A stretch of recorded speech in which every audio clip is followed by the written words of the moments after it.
各位弟兄姐妹平安，平安。我们来练习今天的回应诗，在你呼召之地。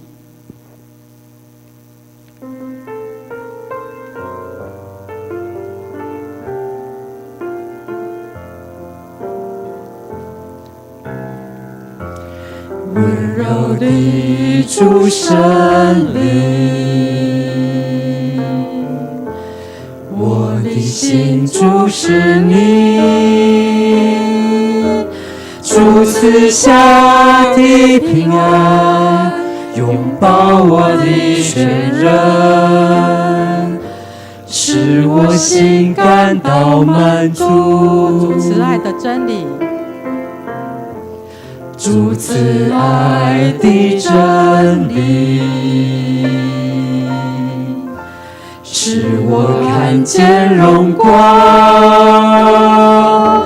主赐下的平安，拥抱我的全人，使我心感到真爱。在你呼召之地，我要全心敬拜，无论何时何地，我要全心敬拜。在你呼召之地，我要全心敬拜，无论何时何地，我也全心敬拜。主慈爱的真理，主慈爱的真理，使我看见荣光。主赐下的平安，拥抱我的全人，使我心感到真爱。在你呼召之地，我要全心敬拜，无论何时何地，我要全心敬拜。在你呼召之地，我要全心敬拜，无论何时何地，我也全心敬拜。在你呼召之地，我要全心敬拜，无论何时何地，我要全心敬拜。在你呼召之地，我要全心敬拜，无论何时何地，我也全心敬拜。在我所走的每个脚步，我所到的每个角落，在那地我要敬拜。在我所走的每个脚步，我所到的每个角落，在那地我要敬拜。在你呼召之地，我要全心敬拜，无论何时何地，我要全心敬拜。在你呼召之地，我要全心敬拜，无论何时何地，我也全心敬拜。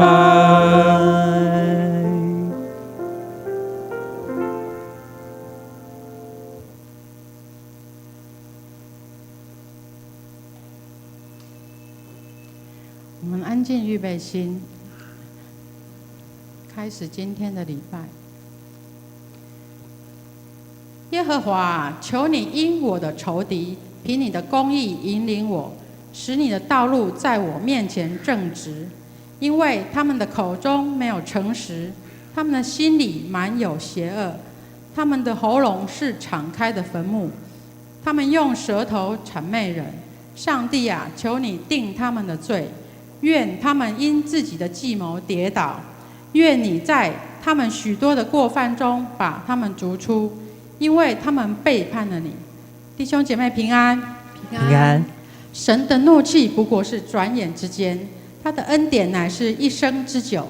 我们一同站立，用诗歌、乐器，用我们的手拍掌，赞美上帝的大能。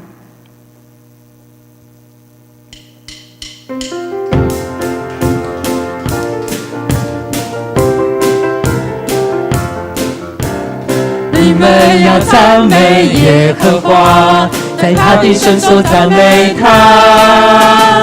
你们要赞美耶和华，在他的穹苍赞美他。要因着他的大能赞美他，要因着他的荣耀赞美他，要因着他的慈爱赞美他，凡有气息都要来赞美他。你们要赞美耶和华，在他的圣所赞美他。你们要赞美耶和华，在他的穹苍赞美他。要因着他的大能赞美他，要因着他的荣耀赞美他，要因着他的慈爱赞美他，凡有气息都要来赞美他。我们要赞美耶和华，来敞开胸怀赞美他。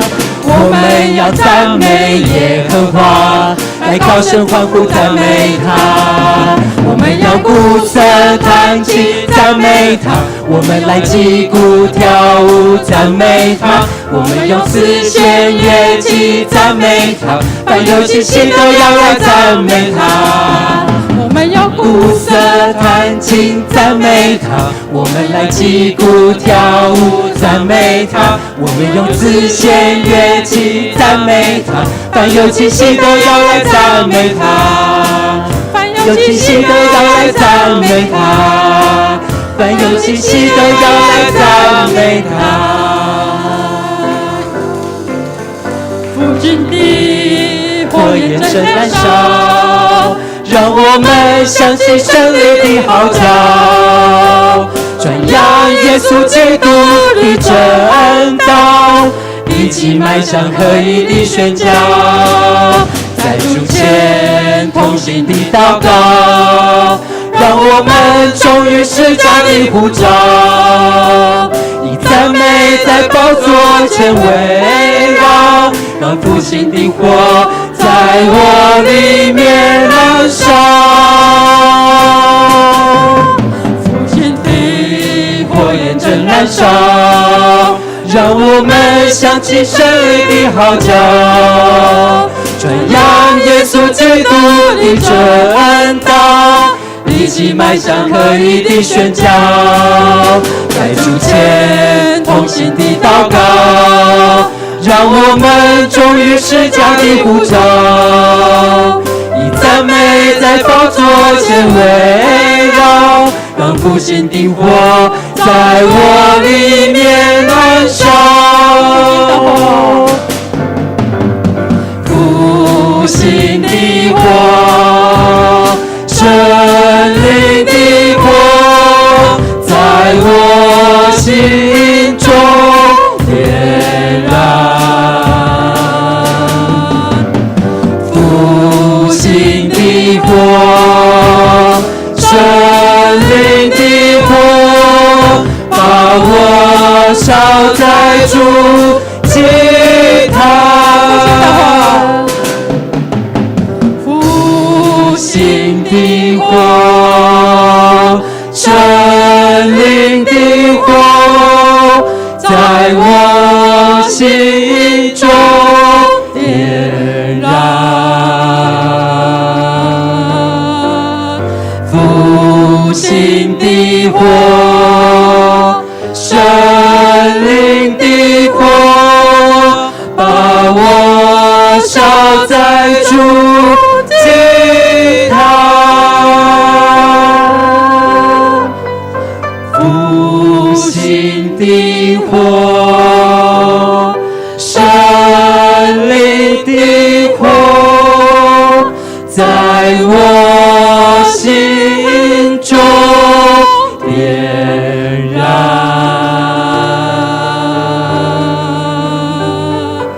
复兴的火，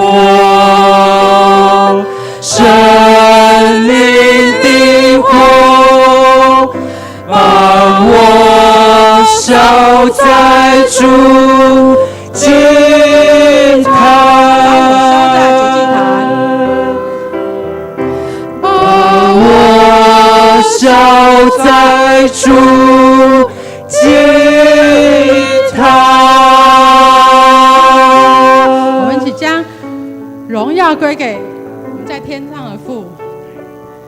我们一起拍掌，感谢我们上帝，感谢主拣选我们成为他的器皿，感谢主为神福音的缘故，我们愿意献上自己，献上一份心力，也感谢主，你拣选我们成为你宝贵的儿女。主啊，我们愿意将你的恩典这样的恩惠向更多人分享主基督你的爱是何等的长阔高深。我感谢你。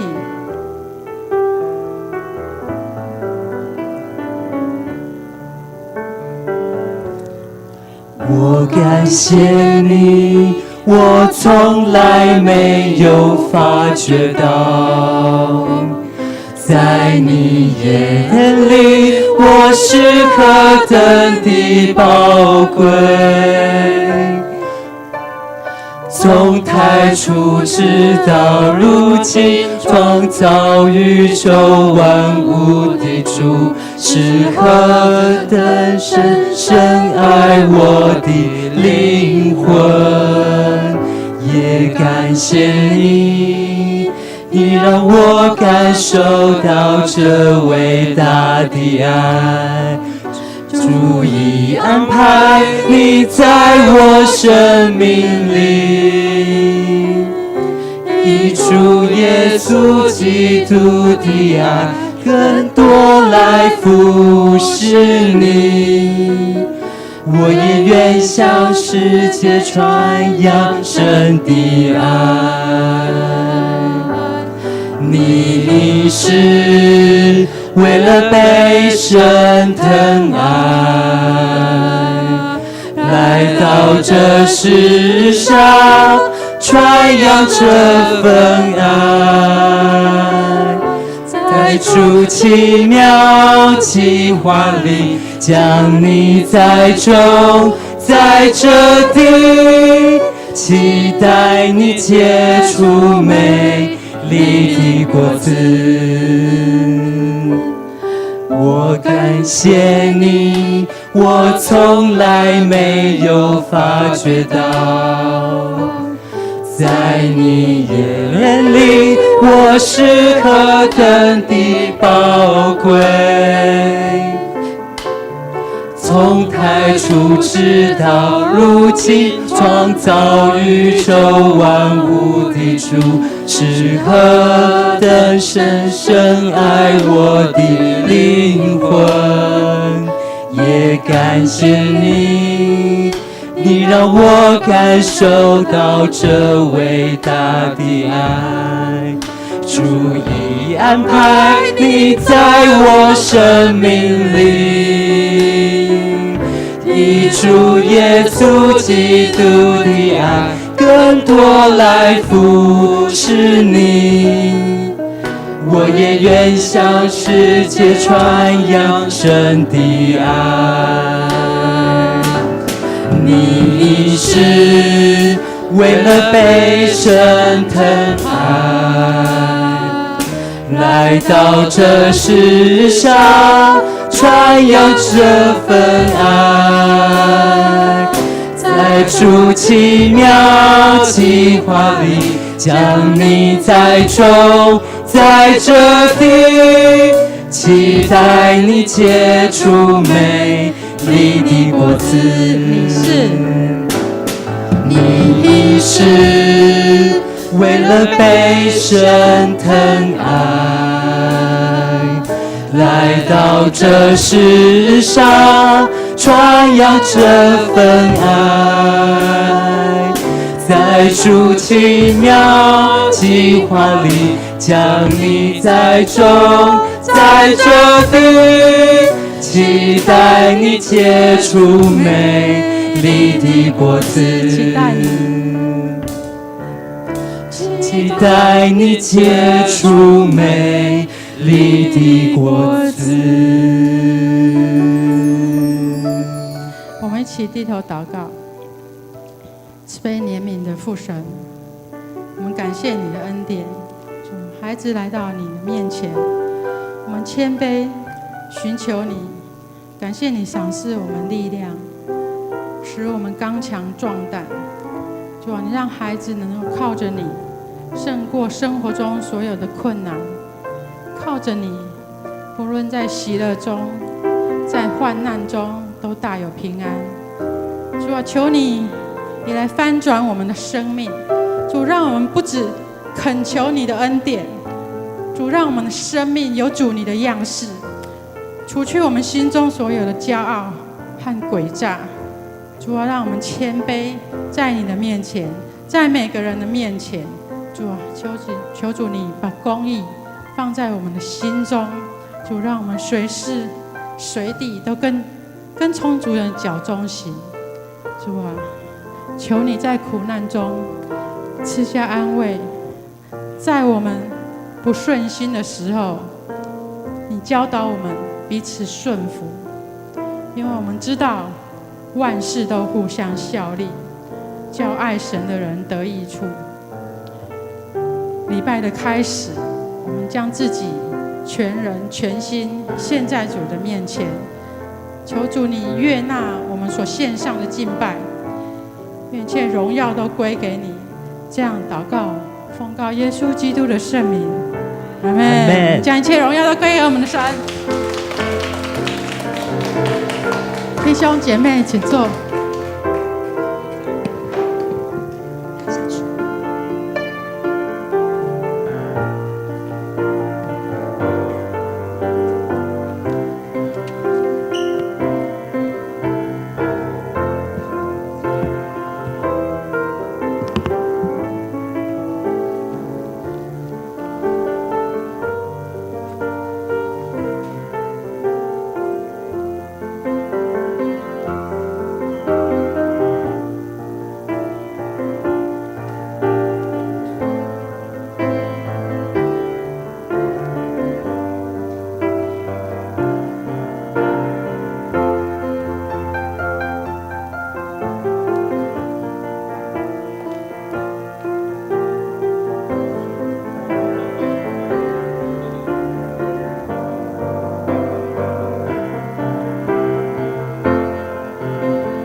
咱这是阿头当心来祈祷。亲爱的主耶稣，我的王，我的上帝啊，求你垂听我呼求的声音，因为我向你祈祷。我们感谢你在我们生命中你所显示的恩典与慈爱。你是和平的人君，你所赐的平安超越世上所有的一切。这个世界有很多的纷争与混乱，常常使人惊慌失措、失望。不过，你用你的慈爱赐下一道明亮的光线，穿过黑暗的所在，给人看见你的荣耀与真理。愿我们能够学你的样式，彼此相爱，活出基督的新生命。耶和华向众民施行审判。耶和华，求你按我的公义和我心中的纯正判断我。愿恶人的恶断绝，愿你坚立义人，因为公义的神察验人的心肠肺腑。愿赐平安的主随时与我们的同在，愿一切荣耀归于主。我们这样的祷告是奉主耶稣的圣名求，阿们。接下来是上帝的话语，上帝的话语记载在旧约撒母耳记下第6章17节到22节。我来念，弟兄姐妹一起听。撒母耳记下第六章17节，众人将耶和华的约柜请进去，安放在所预备的地方，就是大卫为他搭的帐幕中。大卫在耶和华面前献燔祭和平安祭。大卫献完了燔祭和平安祭，就奉万军之耶和华的名祝福百姓，并且分给以色列众人所有的百姓，无论男女，每人一个饼，一块肉，一个葡萄饼。众人就各回各家去了。大卫回家要给眷属祝福，扫罗的女儿米甲出来迎接他，说：以色列王今日在臣仆的婢女眼前露体，如同一个亲见人无耻露体一样，有好大的荣耀啊！大卫对米甲说：这是在耶和华面前，耶和华已拣选我，废了你父和你父的全家，立我做耶和华民以色列的君，所以我必在耶和华面前跳舞，我也必更加卑微，自己看为轻贱你所说的那些婢女，他们倒要尊敬我。以上。下面是国成牧师的证道，今天所证道的题目是领受喜乐的祝福。我把时间交给牧师。弟兄姐妹，大家平安。这个暑假进入到非常炎热的时期我们也要注意自己的身体多补充水分。也在这个暑假的期间当中，我们也能够经历神给我们的火热的心来侍奉主热情的传福音宣教。我们一起来祷告。主耶稣，我们谢谢你，天父上帝，我们感谢你，你的恩典与我们同在，你的平安喜乐常与我们同在，赐福给我们，让我们成为有喜乐的人，也成为有信心的人。祷告奉靠主耶稣基督的圣名，阿们。今天的经文记载在撒母耳记下6章，也就是大卫王要登基迎接约柜到他所预备的帐幕里面所经历的一段事情大卫在这个过程当中喜乐的敬拜，不仅唱诗歌，他还跳舞。我们知道，在信心的过程当中有时候我们遇到需要等待的事。大卫他等待的时候是非常的辛苦的，因为他曾在扫罗王底下当一个士官，当一个军官带队去征战。最后扫罗因为嫉妒他、敌对他，而一直要杀他。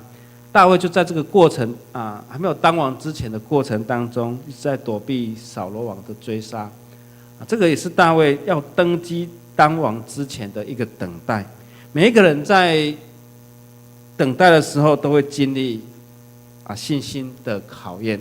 圣经上许多人物也经过信心的考验诸如挪亚等待迟来的雨水，这个神说要用40天的雨水来降临，要淹没大地，就嘱咐挪亚去山上来造这个大船。我想在这个等待的过程，挪亚一定是被人指控指责他是一个傻瓜，他是一个笨蛋。哪有人船造在山上，而没有造在海边、渔港或者是河边？山上会有雨水吗？可是他凭着信心，在山上来造船，等候这个雨水。迦勒等了40年，也才进入这个应许之地。他也降服、顺服摩西的接班人约书亚的带领。迦勒也算是一个能征能战的勇士，因为他是12个探子其中之一。他跟约书亚一样是同辈的，但他却顺服约书亚，而等了40年，进入了这个应许之地。利百加等了20年才怀孕生子，雅各等了7年才迎娶拉结，西面等了又等，终于见到婴孩耶稣的面。这些耐心等候的人，最终都得到回报。大卫也是一个等待的人，今天他又非常的高兴喜乐来迎接约柜，因为他太高兴了，高兴的不仅唱歌，而且还跳舞，而且跳到浑然忘我的境界，而被扫罗的女儿，也就是他的太太米甲来指责他：你为什么不顾一个君王的体面呢？你为什么到这样子的一个卑贱呢？这些女仆人，这些婢女是在你底下的，他们会这样子看轻你。但是大卫说：我不仅要跳舞歌唱，我更要全然的敬拜。求神帮助我们，这就是大卫非常的单纯，这也就是大卫他非常的敬畏神。大卫为了要为神建造一座圣殿，他自告奋勇，但是神跟他说：你手流了很多人的生命的血，不适合盖圣殿。所以大卫就把盖圣殿的任务就交代了他的儿子所罗门。而在这个过程当中，等待的过程，大卫并不是没有事做，而是为着要盖圣殿，积极的来采购，来寻求这些要建造圣殿的最好的材料，包括在黎巴嫩所产的香柏木，而这些要建造圣殿的这些建材，他一一的来准备。所以在等待的过程，不是没有事做，而是更积极的去做。为什么我们的宣教、我们的福音要持续，要不断的做？这个就是我们在福音的事上，我们要持续，而不能够间断。经过了5年的疫情的等待，今年我们终于有短宣队去跟台湾的教会的弟兄姐妹牧者总共有16间104人我们参加了韩国3一长老教会他们在国内的短宣的行程这个总共已经停了5年的时间，但是呢5年其实并没有间断，而这个5年的过程，我们是用视讯来取代实体的短宣，所以我们在那里，我们见到了去年有来我们教会的这些老朋友他们都非常的热情非常的喜乐，看到老朋友就非常的快乐喜乐。经过了8天的洗礼，我们6位都带着喜乐的脸回到了台湾，虽然疲惫，但是呢还是充满着喜乐，因为我们这一组是3个老人要应付17个年轻人这17个年轻人就多年轻，就是从大概大学毕业，大概24岁到34岁这个10年的这个阶段的他们叫做青年的什么什么什么什么小什么组的组别然后几队的几组这样子那这17个年轻人就是很会搞笑，然后你只要说什么，他们就大家就很热闹这样子。所以一群年轻人在一群跟年轻人在一起，我们3个突然就变年轻了就变年轻了那我们当中，我们还有美丽姐68岁，是所有短宣104位里面最年纪大的。其实她报名的时候，我还有点担心她的身体，可是她在那边却得到了喜乐。当她为了当地的老人传福音的时候，握着她的手那个老人竟然就掉眼泪了，因为他们乡下很多那种驼背的，温姑知道吗？因为他们所谓驼背，你知道吗？因为他们做很多的农事，就是卧着在田里面这样耕种，然后都是小农，就是在他们家旁边有一块地，然后就在那边耕种，然后整个就是蹲着这样子。那有些年纪大了，他的骨骼钙质流失，他就很驼背。我们现在看到很多个这样，然后美丽姐就抱着他，那就为他祷告，这个人就哭了，就流泪了，然后虽然用了中文为他祷告，他还是非常的感动，所以这个成为美丽姐一生当中为人祝福、为人祷告，她流泪的。而在这个过程当中，我们充满了喜乐，充满着高兴，充满着快乐。就是为主工作的人，我们都必须要有喜乐的心。所以在喜乐敬拜当中，大卫凭着信心，在任何的环境，他没有任何的怨言埋怨。所以以斯拉诗歌集有一首歌就是跟我们讲说，在任何的环境不要惧怕，我们全能的神跟我们同在。在任何的环境里面，我们不要惧怕，全能的上帝会保护我们。纵然有疲乏、软弱、无助的时候，全能的神必看顾你。人生惊涛骇浪临到的时候，全能的上帝必保护你。这首诗歌盼望的路也跟我们彼此的勉励，因为神是我们的盼望，神是我们的力量。所以在迎接圣殿的时候，虽然有这些不高兴的事发生，米甲不快乐，他的老婆不快乐，来指责大卫，但是大卫却说：我要欢喜的敬拜，我要喜乐的敬拜，我要全然的敬拜。他甚至还祝福他们全家大小，来祝福他们。他也奉万军之耶和华的名来祝福百姓，甚至给每一个人参与敬拜的人一些的食物，作为他们的生活上的一些的帮助。求神帮助我们，当我们遇到困难的时候，不仅信心会没有，更没有喜乐。而大卫却在这个时候欢喜跳舞的赞美上帝。当圣殿建好的时候，有圣殿有约柜，这是在以色列王朝的时候。可是当以色列灭国的时候，他们也没有圣殿，也没有约柜，直到以斯拉和尼希米回归的时代，才重建了圣殿。当然，重建了圣殿，约柜没有了。可是这个时代，以色列人就不敬拜吗？人就不敬拜吗？不管圣殿没了，约柜没了，人还是要敬拜，因为神是与人同在的。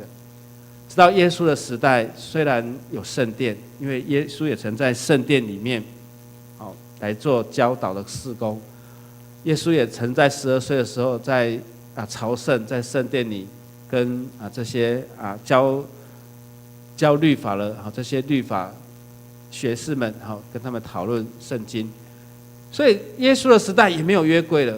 约柜重不重要？约柜对以色列来讲是上帝同在的一个记号，因为约柜里面有放着神的话语10条的诫命，这些法版放在约柜里面。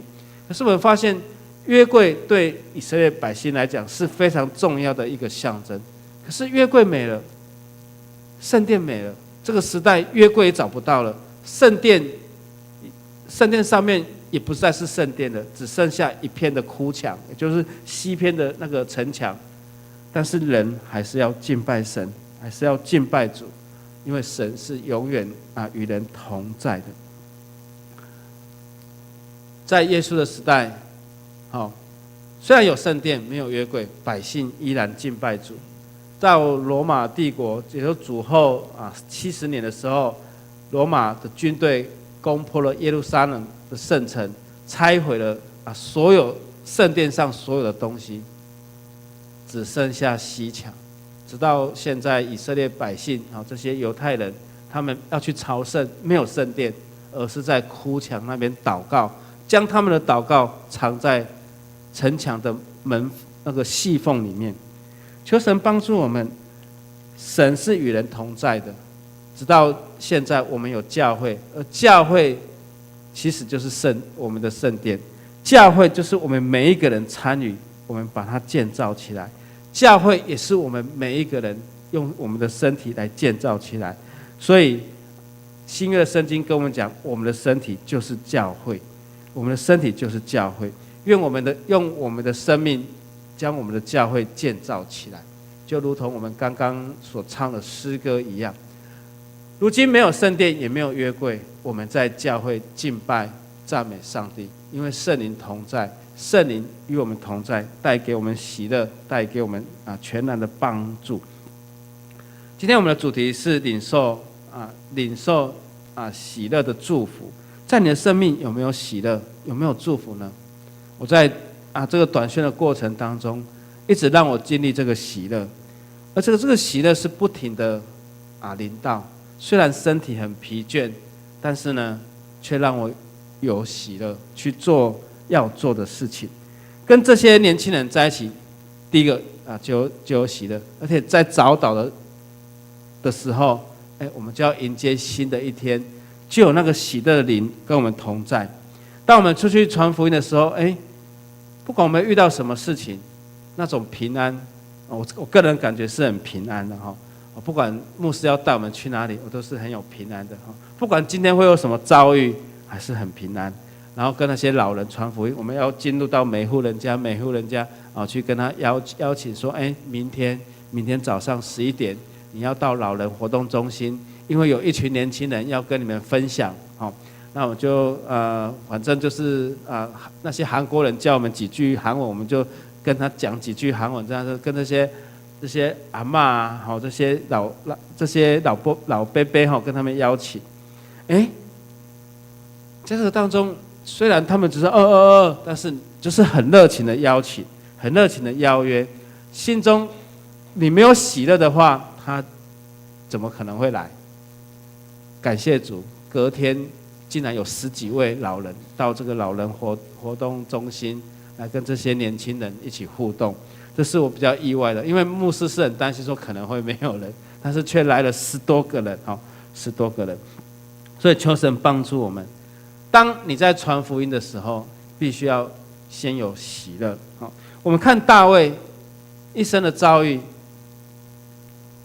大卫竟然能够用喜乐的灵来敬拜神，他的生命经历了神给他很多的眷顾，是很多的保守，让他能够顺利登基成为王。但大卫成为王之后，也并不是很顺利，因为他儿子要叛乱来取代他，他好几个儿子都不是很听话的，甚至他的将军也不是很听话的，但是大卫却能够用喜乐的灵，用喜乐来敬拜神，来赞美主。求神帮助我们，让我们也能够成为这个喜乐的人。当我们的教会可以得到扩充的时候，我们先要让我们附近的人都成为教会的好朋友，都能够成为教会的祝福。所以我们要扩张教会和扩张你的境界，喜乐是很重要的。我常常在教会这样出入，其实我们教会真的是对隔壁的人太好了。你们知道好到什么程度吗？我们教会隔壁，泸州教会隔壁附近很多商店，对不对？你知道他们卸货都在哪里卸货吗？对啊，就在我们教会的门口，多好啊！我从来没有检举过他们，虽然我每次被他挡到门口，我都不知道怎么说，然后我也只要绕小路这样绕进来，我也从来没有去检举过他。你看这些商家有我们多好，他们常在我们的门口卸货，而且大台车就停了这样好好的。求神帮助我们，我们必须要跟这些商家也成为好朋友，跟学校成为好朋友，跟邻居成为好朋友，让我们的教会能够得到这些的祝福。求神也帮助我们能够扩张教会的境界，让这个教会的事工也得到扩展。所以这一次8天的短宣队，让我们很多的经历。第一个经历就是说，在韩国的乡下，竟然有这么大的一间教会，能够租给们短宣队总共有900多人，要在一间教会聚会，那是要多大的空间？可是这间教会就租给三一教会来作为我们出入的地方哈。那我记得第一次去的时候，他们1楼是空的，然后这一次去，他们1楼就做了咖啡厅，然后就有很多的桌子、很多的椅子，然后我们也去排队买咖啡，甚至我们的短宣队也跟我们讲说，等一下晚餐之后有咖啡可以喝，然后我们就到1楼去等他们，他就买咖啡给我们喝，然后最后一天要分享的时候，他们就带我们去海边。去海边，虽然只有10几分钟，去那边拍照，然后看夕阳。之后又说，牧师等一下有咖啡可以喝，然后我们又去咖啡厅，然后分享。这10几个人的当中都是年轻人，其中有的人是在找工作的。你找工作，你会想去传福音吗？我常常看到他们，因为他有空了，他就去传福音。他说：“牧师，我还在找工作。”他还在找工作，那我就祝福他说：“上帝祝福你，让你能够找到更好的工作。”然后也看到说要结婚的，有的年底要结婚，他们还跑去传福音。有一对男女朋友他们结完婚就要去荷兰留学在这我们当中，他们分享，他们就说：“他们就参与教会的事工。”所以，如果你没有喜乐，只是挂虑到你自己的事情，你没有办法去经历这些事情。当这些年轻人，那就让我看见他们对福音的热忱、热情，跟7月天一样的热。你知道我们去的时候，短宣队员都还会担心说韩国热不热？我跟他讲说是凉的啦，不会热啦。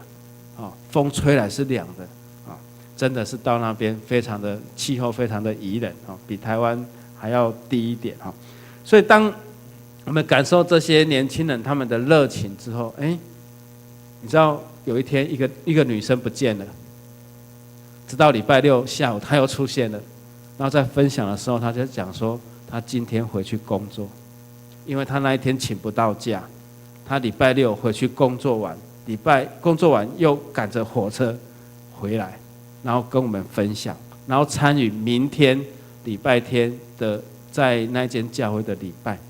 那我看到这16、17个年轻人就一直很活泼一直很活泼，就很搞笑每次什么东西就可以很热闹这样子，这就是年轻人的热情。然后看到他们这10几个唱诗歌来祝福那间教会，然后更看到那间教会的牧师68岁，已经快要退休了，然后他都不管我们，我们几乎是在教会当成我们的家一样那牧师只有载我们出去，载我们回来，载我们去海边就做这些工作，然后平常他都不出现，然后最后结束他才出现然后那牧师对我们很好，就是让我们家把教会当成我们家一样。那美丽姐这一组就去祝福的老人，有祝福到小朋友，那我们这一组就是服侍老人这个过程这样子，有机会再跟大家一起来分享5年前今年是第9届，那我想说有第9届就有第8届，我就无意中在我的电脑档案里面看到5年前的照片，哇，隔了5年，上次参加已经是2019年了，我还记得我的头发还蛮蓬的，5年后发现说我的头发变得越来越稀疏，表示真的是岁月不饶人，所以要把握当下去做喜乐神喜乐喜悦的事情。这些年轻人有的要结婚了，有的未来要结婚了，有的未来要去留学了，有的要找工作。我们当中有一个礼拜五我们就为他唱祝福的歌，因为他礼拜5就要回家了，回去首尔的家，因为他礼拜6要出国，要去澳洲工作1年，他也跑去短宣了。我说这些人真的是为了教会，为了宣教太热情了。然后他就说他应该要出国之前，你应该要准备行李他怎么跑去短宣了呢？然后后来他要在机场的时候，我们就跟他视讯他走到机场，他说很感谢我们这17个人，包括台湾的这3个人，祝福他，好让他到澳洲工作能够顺利，能够平安。求神帮助我们，在喜乐的当下，我们做喜乐的事情；在能够领受喜乐的时候，去做神喜悦的事情。大卫就是这样子，大卫就是一个在任何的环境里面，他也从来没有去埋怨过上帝，而是经历神给他的带领、保守跟眷顾。他被扫罗追杀，他也敬拜赞美神。当他成为王的时候，他的儿子、他的手下叛变，他也依然敬拜上帝，也依然敬拜神。他没有一天不敬拜神，没有一天不喜乐来荣耀神。这个就是大卫的一生，到他年老，最后将他的王位交接给所罗门王。求神帮助我们。其实我们在每一个呼召的地方，我们都必须要来敬畏神，来蒙神的喜悦。在泸州教会，我们既然是蒙神呼召的一群百姓，都是蒙神拣选的一群神的儿女，我们就必须在这个教会来荣耀神，喜乐的来敬拜神，如同大卫一样。虽然没有圣殿，只是一个帐篷来迎接约柜，但是大卫高兴的不得了。神的约柜来的时候，他高兴的不得了，不仅唱诗歌，更跳舞的来赞美神。所以我们脚踏的土地能不能够恢复这个生气，能不能够恢复这个气息呢？我们看以色列百姓被掳到外地，首先他们是需要悔改。虽然他们已经没有圣殿，他们把圣殿重建起来，但是这个脚踏的土地能够恢复生气吗？一定必须要有高兴喜乐的临到，才能让这个土地来恢复生气。我们知道有时候会有一些拦阻，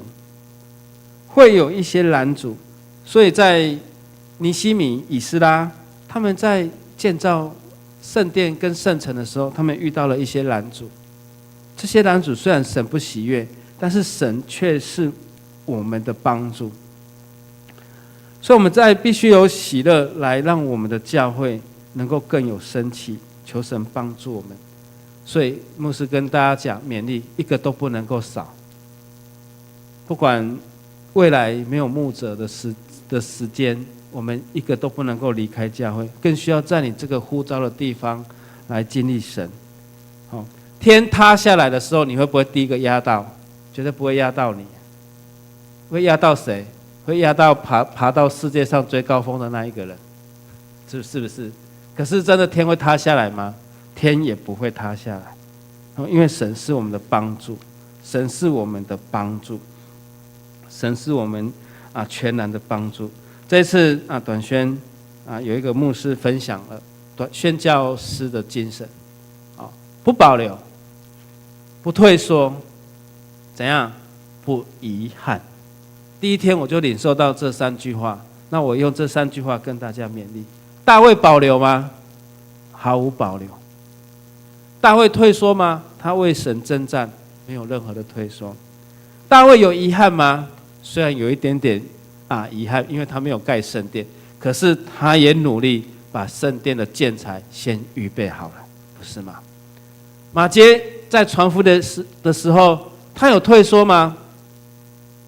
或许有时候他生病感冒了。我记得马偕的日记曾经有1个礼拜都写生病，连续写了7天，然后最后才又去哪里传福音。所以在我们面对任何的困境、任何的险阻，其实在短宣的过程当中，我一直在想说，马偕怎么去经历神给他的恩典跟恩惠？他也是人但是他却能够在台湾来建造教会。我只不过去短短的8天而已，我只不过经历了8天，然后在跟人家传福音的当下，马偕怎么用台语去跟人家传福音？这就不断的在提醒我们，当我们能够用韩语跟人家传福音，那我用我习惯的中文，我习惯的台语，我是不是更能传福音呢？这个就是短宣之后，当我们挂上十字架，又再一次从三一教会被受差派回来到台湾，我们受呼召的教会来服侍神。所以这5个成员他们所领受的，第一个有喜乐，第二个有传福音的更加传福音的使命，来服侍人、服侍神。也求神帮助我们让我们的教会能够更兴盛、更希望。在这段期间，我们也必须要上下彼此的合一，来寻求神给我们美好的旨意。我们一起来祷告。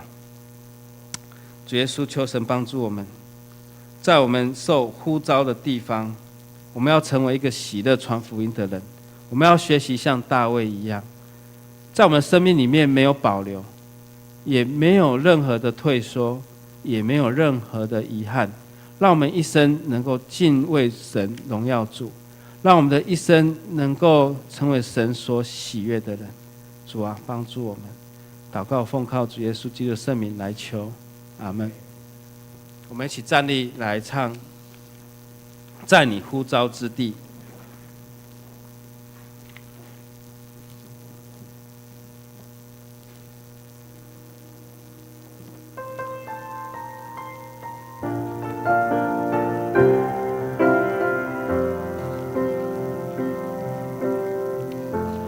温柔地注射你，我的心注视你，注视下的平安，拥抱我的全人，使我心感到满足。主慈爱的真理，使我看见荣光。主赐下的平安，拥抱我的全人，使我心感到真爱。在你呼召之地，我要全心敬拜。何时何地，我要全心敬拜。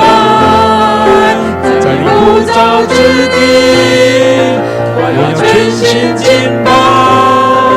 无论何时何地，我也全心敬拜。主慈爱的真理，使我看见荣光。主赐下的平安，拥抱我的全人，使我心感到真爱。在你呼召之地，我要全心敬拜。无论何时何地，我要全心敬拜。在你呼召之地，我要全心敬拜。无论何时何地，我也全心敬拜。在你呼召之地，我要全心敬拜。无论何时何地，我要全心敬拜。在你呼召之地，我要全心敬拜。无论何时何地，我也全心敬拜。在我所走的每个脚步，我所到的每个角落，在哪里我要敬拜。在我所走的每个脚步，我所到的每个角落，在哪里我要敬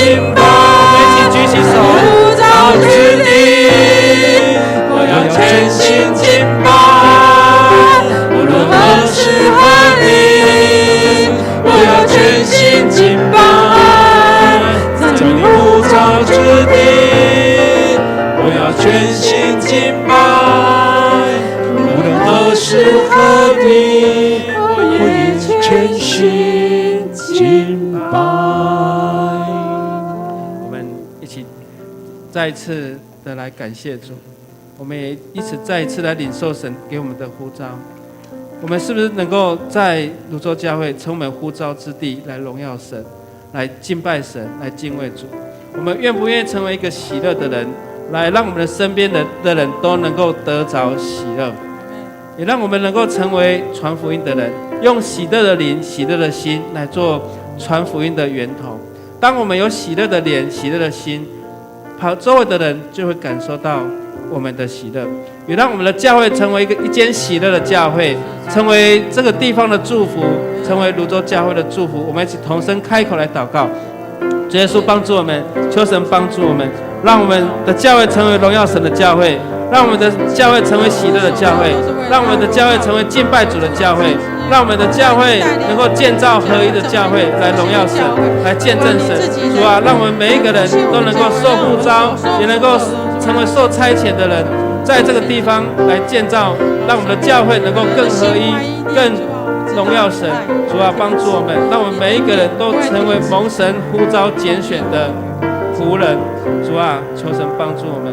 我们一起来祷告，主啊，帮助我们，让我们成为一个喜乐的人，让我们不断的有喜乐的灵，如同大卫一样，让我们在面对任何的困境里面，喜乐一样充满在我们的当中。这是要神给我们的历练，是神要给我们在透过环境给我们的考验，也透过等待来考验我们的信心。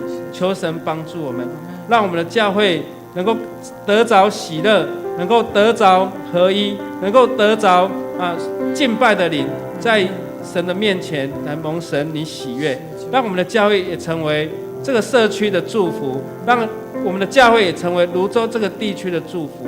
求神赐福给我们，我们献上我们的祷告，奉靠耶稣基督的名来求，阿们。阿们。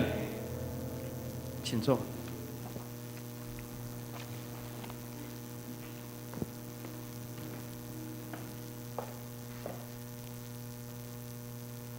接下来是奉献，请诗献的同工准备。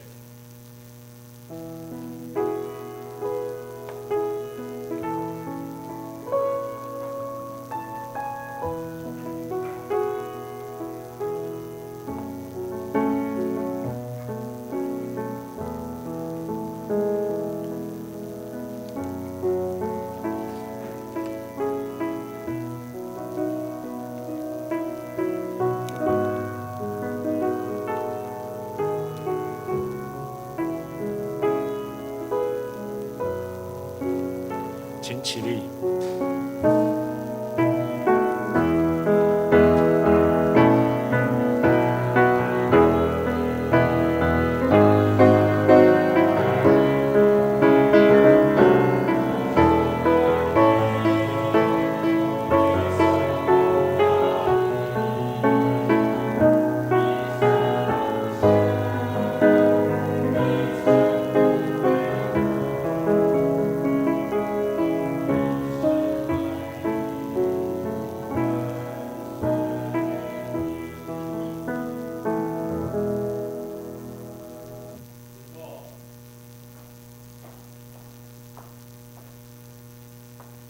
消息报告跟介绍新的朋友，有新的朋友来到教会吗？没有哈，那我在这边做简单的消息报告。以本会消息，本会2位牧师因为牧会生涯规划需返乡代亲，已经向小会提出辞任书，将于10月31日离任。牧会工作至8月、9月。牧会工作至8月、9月和10月是年休，请大家为牧者离任代祷，为教会无牧者期间各项事工顺利进行代祷。第2项，年度查账主日礼拜结束后，本会财务组举行2024上半年度的账务检查。3、8月4号是联合礼拜，是本会的圣礼典主日，大家请预备心参与。第4项，教会招募音控同工，有对音控有兴趣的，请向干事来报名。那也会择日来举行音控的训练。第5项，每周三晚上8点是读经祷告会，欢迎大家踊跃参与。背读圣经，守望教会，彼此代祷，得力蒙福。第6项是会计报告，请大家自己看。团契消息，中年团契7月28号举办7月份的中年例会。第2项是青少年团契8月17到18号举行灵修生活营，主题关系3部曲，地点是在三芝，欢迎青年和少年朋友向团契来报名。肢体相通的部分，请大家为这些弟兄姐妹代祷。教会消息也请各位弟兄姐妹来自行来观看。最后，上会诗，你是我的平安。会后，请牧师为我们代祷，请起立。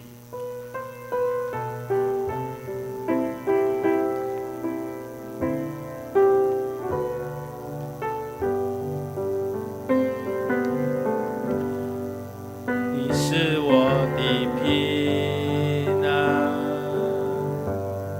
怒涛中的平安，风雨中的宁静，忙碌中的安息。你是我的平安，怒涛中的平安，风雨中的宁静，忙碌中的安息。耶和华为你是神，洪水泛滥时你是神，坐着为王直到永远，直到永远。耶和华为你是神，洪水泛滥时你是神，平安的赐福给我们，是给我们。一起来领受神的赐福。愿主耶稣基督的恩惠、天父上帝的慈爱、圣灵的感动常与你们同在，从今时直到永永远远。阿们。请坐，默祷散会。